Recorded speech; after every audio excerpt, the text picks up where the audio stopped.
he is the Son of God. He is God himself. Is it not working? Okay. There you go. Okay.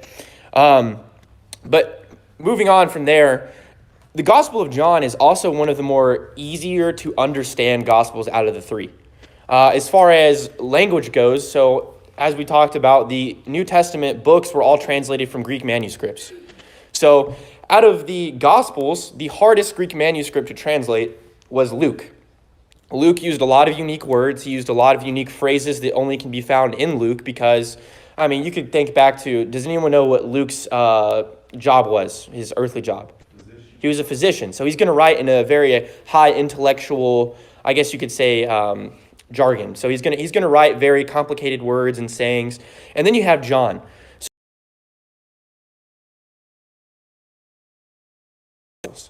When I was in school, one of the tests I had to do in my Greek class was we had, I think it was a chapter or two out of the Gospel of John, and he just gave us the chapter out of John and said, translate into English. And so I had to sit there for I had 3 hours, and I had to translate the entirety of, I can't remember exactly, I think it was chapter 1, but I had to translate the entirety of chapter 1 of the Gospel of John from the Greek into English. Now, if you ask me to do that with Luke, there's no way I could do that with the Gospel of Luke. But the language in the Gospel of John is just simply, it's simple. You know, you can read the Gospel of John. He's very clear and very simple words as to what he means. And you can go and look in the first chapter. In the beginning was the Word. Okay, I'm following. And then he keeps going, and the Word became flesh. Oh, wow. Okay, that's pretty simple how that works. So John was very simple in vocabulary. There's also many key thematic terms in John's gospel. There's a lot of terms such as life, belief, abide in me, light. There's all these different terms that Jesus uses in his gospel that John records as you read. There's also a very strong dualistic perspective. So John kind of draws the line in his gospel when he's showing Jesus' teaching, because you either obey Jesus' teaching or you disobey his teaching. You either are of God or you're of the world. So John kind of draws that line where he's saying, and that line is supposed to be clear in that way, because beforehand it was you're either a Jew or you're a Gentile. You're either God's chosen people or you're away from God. But John's making the correlation that you're either of God or you're with God or you're not with God. So that's where it comes into play that Jesus is providing eternal life to all people who believe and obey him, because either you believe and you obey what he's telling you or you don't. And so that's kind of the dualistic approach that John takes in his gospel. Miracles in this gospel also are identified as showing who Jesus was, because he can't possibly be doing these miracles unless there is something special about him. He can't make the lame walk again. He can't heal the sick, and he can't give the blind sight unless he truly is God himself. Because no mere man can go up to someone and give them sight without the power of God. That's just how it works.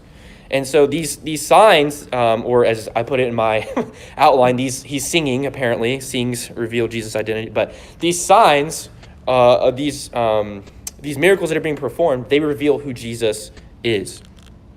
And there's plenty, you can, even in chapter 1, we already talked about it, the Word. This is a spiritual symbol that is used by John as a metaphor.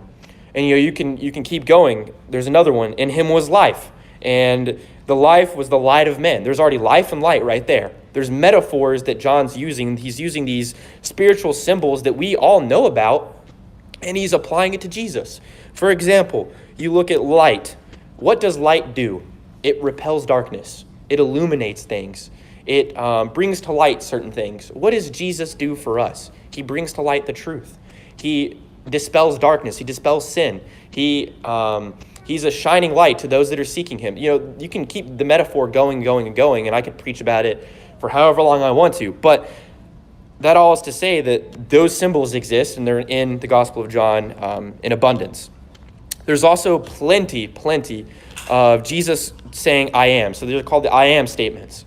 One of the ones that come to my mind right now is after Lazarus is resurrected, what does he ask he asks, and he says, I am the resurrection. He goes, do you believe, that this will happen? She says, yes, I believe that, in the resurrection. And he goes, okay, good, because I am the resurrection. This is all alluding, I don't know if that's the right term to say it, I guess, but it's doing a callback to who? To Moses.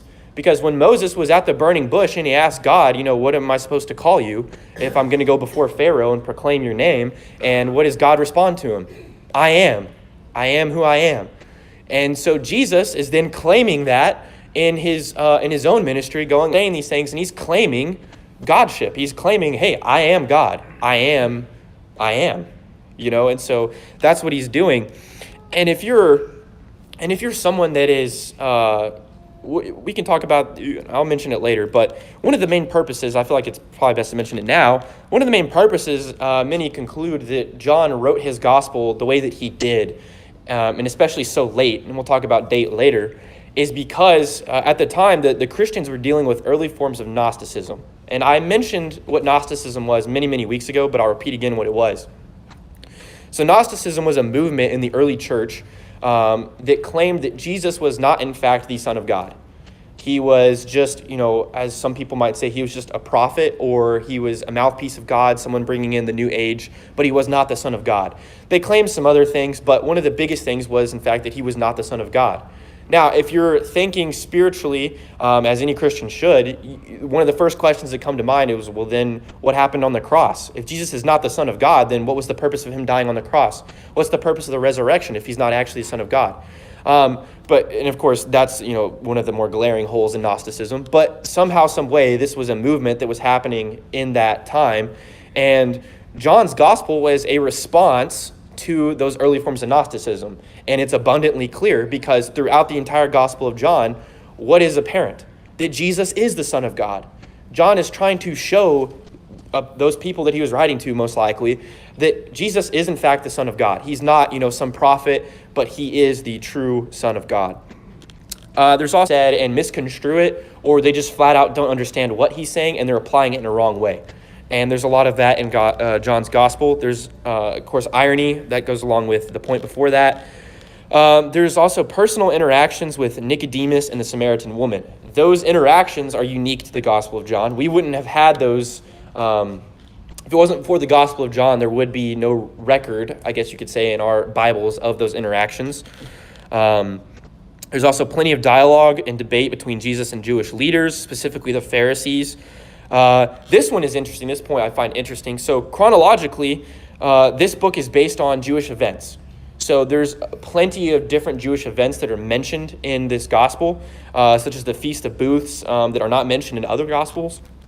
But what's interesting is the only reason we know that Jesus' ministry lasted 3 years is because of the Gospel of John. Because in the Gospel of John, he mentions 3 Passovers, and the Passover only happens once a year. And so by that, we know that Jesus' ministry only lasted 3 years, because if there's mentions of 3 different Passovers, then that must have meant know that his ministry was 3 years. And if it wasn't for the Gospel of John, it'd be kind of hard to put a timeline on how long Jesus was preaching and teaching, because you can go look at Matthew, Mark, and Luke, and I mean, if you want to sit there and try to do the math, you could probably say he did it in a couple of months, the entirety of the writings that we have there. But that's not the case, because we know what the Gospel of John says, that it was over 3 years. And even in the Gospel of John, there's the scripture that mentions if we were to record everything that he did, nothing could contain all the great things that Jesus did. So to me, that says that what Matthew, Mark, Luke, and John recorded is only the tip of the iceberg for what Jesus did when he was on earth. But what we do have is already enough to prove that he is the Son of God, and it's enough to go to study about for a long time. There's also, of course, the clear purpose statement. That's what I mentioned to earlier, John 20, verses 30 through 31. And it's a call to faith in Jesus and the Son of God. So as far as literary features go in John's gospel, like I was mentioning earlier, John is unique. So if you thought Luke was different, because I mentioned that about, I think it was like 28 to 30% of Luke was unique to Luke's gospel. He shared the rest of his gospel, of course, the information there with Matthew and Mark, but 26 to 30% was unique to his own gospel. But you get to John, and 90% of the the writing in John is unique to John's gospel. And I think that that's super, super interesting because of, of course, there's plenty of stories in here that are only mentioned in John, and there's countless sermons that are preached on it. And this ministry that are not in the Gospel of John. So when you think about Matthew, Mark, and Luke, there's mentions of exorcisms. There's plenty of stories about parables. There's plenty of parables that Jesus teaches. There's different accounts of Jesus having fellowship with tax collectors and sinners. And there's, of course, plenty of mention of the kingdom of God is at hand, the kingdom of heaven. But in the Gospel of John, there's none of that. There's no accounts of exorcism. There's no parables that are mentioned. God, or the kingdom of heaven, is only found 3 times in the entirety of John's Gospel. Now, one skeptic might be going, okay, well, if John doesn't have any of those things in his gospel, then why, that's a contradiction, because Matthew, Mark, and Luke seem to have them, but John doesn't have any of them. But this goes all the way back to what we've talked about every time we mention a new. It's the purpose of why John wrote his gospel. John already knew, especially when we start talking about when it was written much later than Matthew, Mark, and Luke, but John already knew that those accounts existed. So why write a 4th book on those accounts? Everyone already knows that Jesus did those exorcisms, that he taught those parables. So John goes, okay, now let's tell a different story about Jesus. Let's tell a different side of the story. Let's paint a different picture of Jesus. And it's not a contradiction, because you read these things, and Jesus, it's very in character of Jesus to do the things that he did in John's gospel. There's no denying that. And none of it overlaps. Place of event, because there's no mention of Jesus being here at this certain time, whereas in Matthew, who records him being over here at this certain time. There's none of that. There's no overlap, no contradiction. And for those skeptics of the Bible, if you were to look at that, to me, that just proves the significance of the Bible. That just proves that that's God's word. Because if it was 4 different authors writing about the same person, there's bound to be some overlap and some misconceptions. There's bound to be some false evidences or just false information. Just because it's 4 different people, there is no misconceptions. There's no falsities. There's none of that. Not only that, but out of the 8 miracles that are mentioned in John, so the 8 passages about miracles, 5 of those miracles are unique to John's gospel, which is pretty cool. There's also many key synoptic events that are not found in the Gospel of John. So I've already kind of mentioned one of those, but in the beginning of each of the other 3 synoptic Gospels, how did it start out with? At least the birth of Jesus, the birth narrative, or at least some genealogy, or the beginning of his life, or a little bit of dealings with Joseph or Mary. That's kind of how the other 3 started. But that is not at all anywhere in the Gospel of John. There is no birth narrative. There is no mention, there is no story of the angel coming to Mary or Joseph and saying, hey, you're going to have a son by miraculous, from God. There's none of that in there. Not only that, but the other 3, but guess what? In the Gospel of John, it's not in there either. There's no mention of Jesus' baptism. There's no mention of the temptation of Jesus in the wilderness. There's not even the account of the transfiguration. That's a huge part of Matthew, Mark, and Luke, the transfiguration. That's not even in the Gospel of John. There's also no instruction about the Lord's Supper, believe it or not. So Matthew, Mark, and Luke cover, Jesus sitting at the table with his disciples right before he's about to go be crucified, and he's having the Last Supper. That's not in the Gospel of John. And of course, that all goes back to purpose. What is the purpose of John writing his gospel in this way? That's just something to think about when you do read the Gospel of John. So there are also stories that are in John that cannot be found in the other 3, because you got to remember, 90% of John's gospel is unique to John's gospel. So I've had studies on, many people go, these are significant stories of Jesus, because they are. He's doing miraculous things in these stories. We have the changing of the water to wine at the wedding in Cana. How huge of a story is that? And when I was reading about this, it kind of blew my mind when I'm studying this, going, that's only in John? Because when I run into this a lot where I read certain stories about Jesus and I think in my head, oh yeah, that's in Matthew too somewhere. There's just a different, it's a little bit different in Matthew. Or that's probably, no. But for on that, that's only in the Gospel of John. There's also accounts of 27 different people that Jesus interacts with. Now, I didn't want to list all those people because in my outline would be massive, but there's 27 different unique interactions with different people in the Gospel of John that are unique to the Gospel of John. Two of those, if you want to think of them off the top of our head, are from Nicodemus and the Samaritan woman. Those are two unique stories that are to John. That would be part of the interaction. I put one example there, chapter 5, verses 1 through 17. There's also the death of Lazarus and the resurrection of Lazarus. And that's from, of course, chapter 11, verses 1 through 44. And I alluded to that earlier because what was the purpose of including that story? So Jesus could say what? I am the resurrection. And there was a purpose that Jesus brought the apostles to see Lazarus be resurrected. Because what did he tell his apostles? Actually, let's just turn there for a second. John chapter 11. And look at, let's see. Can someone read John chapter 11, 14, let's do 14 through 16. Who would like to read that? Jim, you want to read that? Go ahead. Then Jesus therefore said to them plainly, Lazarus is dead, and I am glad for your sake that I was not there, so that you may believe. But let us go to him. Thomas therefore, who is called Didymus, said to his fellow disciples, let us also. And Lazarus has died, and Jesus says something weird. To me, at least, it's weird. But he says that, in my translation, he says, I am glad that I was not there so that you may believe, but let us go to him. So it's going, okay. And you read later, and this was Jesus' good friend. This was his, you could probably say his best friend, Lazarus was. And he tells his apostles, he goes, I'm glad I wasn't there to see that. Now, that could be, there's many reasons, but I look at that and I go, Jesus saw a teaching moment. Because he then goes to Lazarus, and what does he do? He calls him out of the grave, and he resurrects him. And so what's the purpose of that? To show the apostles and those witnessing who Jesus was. That he knew that can raise someone from the dead. And that's where Jesus goes, and he's talking to Martha. And he said to Martha, verse 23, so Jesus said to her, your brother will rise again.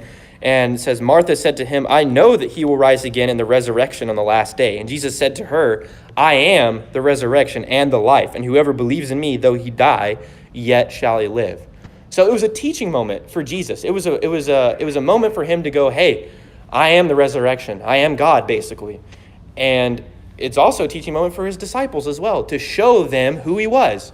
Because you read the other Gospels, and the disciples are what as to Jesus? They're confused. They don't know who he is. They ask him all the time, what kind of man is he that he can call?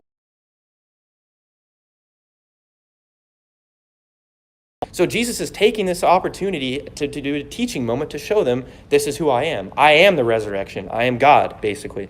So that's just one of those unique stories to John. There's also the washing of the disciples' feet in chapter 13, verses 1 through 20. How important is that story for a lesson on being a servant? And that's unique to the Gospel of John. And because you're so willing to be a servant that he did what? He washed his disciples' feet. As John put it in chapter 1, the literal creator of the world came down to be a human. And when he was a human, what does he do? He washes his own disciples' feet. Jesus was teaching them about being humble, and he was teaching them about being a servant. Yeah, and he washed Judas's feet as well. So, there's a whole lot of lessons you can learn in that too, but that's unique to John's gospel. Why? Because it's painting a picture of who Jesus was and what his purpose was on earth. There's also the account of the high priestly reed in that account, and that's just all of chapter 17. There's also the account of doubting Thomas, where Thomas was doubting that Jesus was resurrected and he was who he said he was. I think this one's kind of funny, but it's also kind of cool. But Jesus having breakfast by the seashore, when the apostles were out fishing, they come to the shore and they see Jesus, who they didn't know is Jesus, sitting on the shore, and he's just like, hey, come here and sit and let's eat. And that's, of course, where he reveals, and that's also where Peter, of course, confesses to him that he will shepherd his flock. That's where you get the restoration of Peter as well. So not only that, but John focuses a lot on the Judean ministry. So there's a purpose for that. But when you read the synoptics, so Matthew, Mark, and Luke, they're more linear in their approach to Jesus' ministry because it's more streamlined. He starts in Galilee and he makes his way to Jerusalem. Because that was a huge part And of course, the Gospel of Luke was the traveling to Jerusalem. But here in the Gospel of John, it's not that. In this Gospel, he speaks more about himself than he does in the other Gospels. And I talked about this earlier, but of course, in the Gospel of John, there is no messianic secret. He does not make it a secret about who he is. He actually makes it a point to prove who he is to those people. You go and read Mark, and Jesus will do these miraculous things, and what does he tell his apostles? Go and tell no one what you have just seen. Don't tell anybody what you just saw. Because we talked about this plenty of times, but he didn't want his ministry to be defined by those things that he was doing. He wanted it to be defined by other things. And then in the Gospel of John, you get that. Jesus is doing these great things, and he's not going, hey, I'm here to just dispel demons. I'm here to just raise the dead. No, he goes, I am God, and I'm here to bring life. I'm here to bring light. I'm here to do these things. God, the Father, an only Son. And so this is Jesus speaking about himself and about his relationship with God. He talks extensively about that relationship. There's also, of course, I mentioned this, the 8 I am statements. So if you really want to prove, if you really want to make that claim as to who you are, you're going to say it a lot, that I am this, I am that, because he's alluding to being God. And of course, there's that very simple vocabulary with deep theological meaning. So look for key words when you study, the key words like know, abide, believe, witness, truth, life, light, glory, darkness, and the world. Those are all very big key words that carry a lot of theological weight when you read the Gospel of John.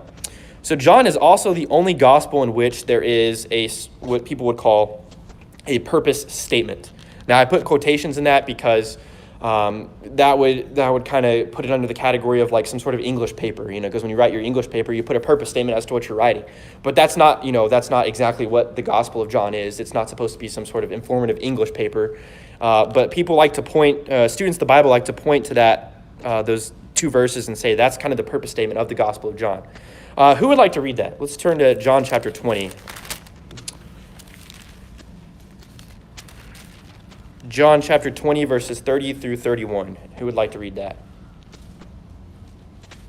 Anybody? Jim, you want to read it again? Okay. Many other signs therefore Jesus also performed in the presence of the disciples, which are not written in this book. But these have been written that you may believe that Jesus is the Christ, the Son of God, and that believing you may have life in his name.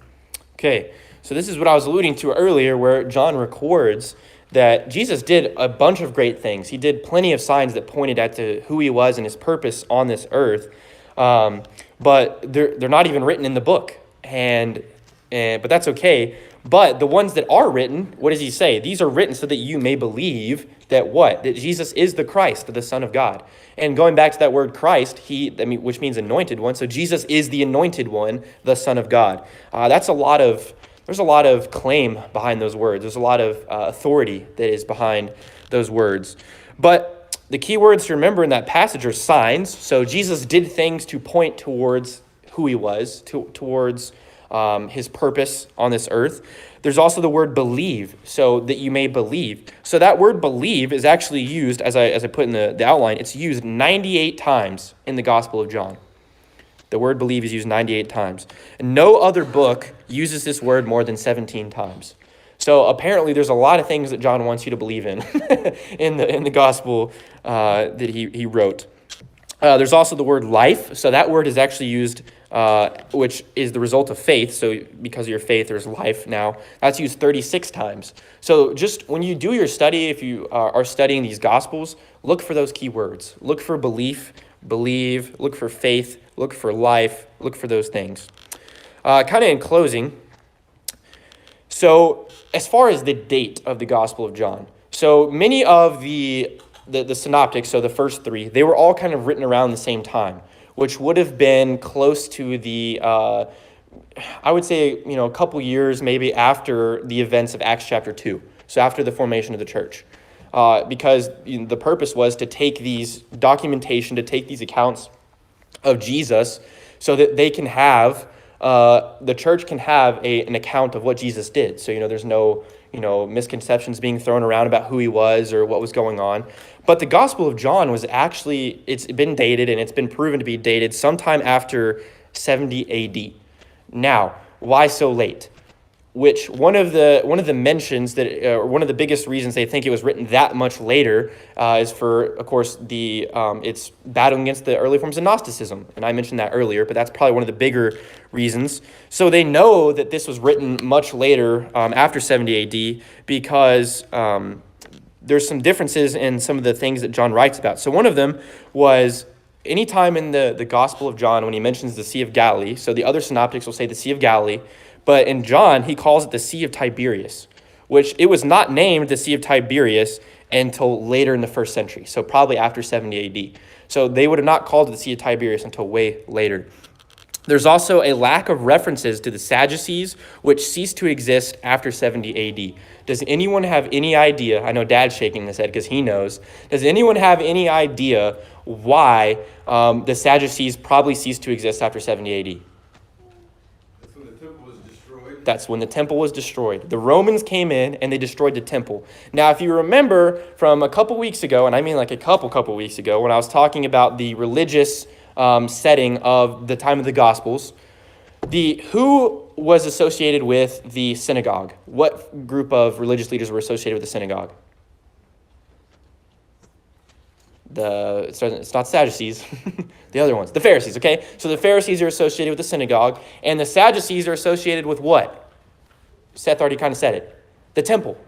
So they were the primary religious leaders of the temple. But if the Romans come in and they destroy the temple, what no longer exists? The Sadducees. So they're no longer a thing because they don't have anywhere to minister out of. They don't have anywhere to call their heritage. And one of the bigger things was when the Romans came in, what did they destroy? All the information regarding to what tribe you were a part of. So they had no idea if you were from the tribe of Benjamin, the tribe of Judah, or the tribe of Levi. Now, they probably knew for a couple generations because, if my father is Shad and we know that we're descendant from the tribe of Judah, then I'll at least know that. But 2 generations down the road, they probably won't know that anymore. So you can't even be a Sadducee from, this certain tribe because you can't trace your heritage back anywhere. You have no idea because the Romans came in and destroyed it. Now, if you're thinking from the grand scheme of a Christian, what was the purpose of that? To show that the Old Testament was no longer in play, to show that the Old Testament no longer applies. That's no longer the covenant that people are under because we're under the new covenant, the New Testament. And of course, that would be the reason why. So that's it for this half of the study for the Gospel of John. We have one more class left in this study, and then after that, it'll be back to Clint. So I appreciate the time that we've had today, and we'll have the songs, Jeremy, and then we'll have a closing prayer, and we'll be dismissed. Thank you.